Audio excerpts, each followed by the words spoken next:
சின்ன வெங்காயமோ பெரிய வெங்காயமோ நம்ம தமிழ் குடும்பங்கள்ல நம்ம தொடர்ந்து அதிகமா என்ன விலை வித்தாலும் பயன்படுத்துறோம்.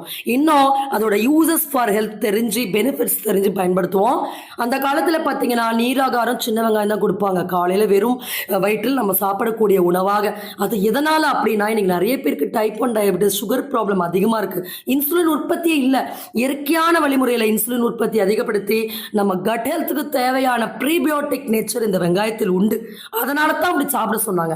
இதனால நம்ம உடம்புல நோய் எதிர்ப்பு ஆற்றல், இம்யூன் சிஸ்டம் அதிகமாகுது. பிளட் சர்க்குலேஷன், இதயத்துக்கு போகக்கூடிய ரத்த ஓட்டம் சீராகுது. அடைப்புகள் எதா இருந்தா கரையும். அதுவும் பார்த்தீங்கன்னா, பெரிய வெங்காயம் நம்ம உடம்புல இருக்கக்கூடிய கொழுப்புக்களை கரைக்கும். நம்ம வெயிட் லாஸ் பண்றவங்க கண்டிப்பா சாலட்ல இதை அதிகமா யூஸ் பண்ணும். டைஜஷன் சிஸ்டத்தை பூஸ்ட் பண்ணி உடம்புல இருக்கக்கூடிய கழிவுகளை வெளியேற்றக்கூடிய ஃபைபர் ப்ராப்பர்ட்டிஸ் இதில் அதிகமா இருக்கு. ஸோ அதனால குக் பண்ணி சாப்பிட்றத விட பச்சையா சாலட்ஸ்லயும் தயிர் பச்சடி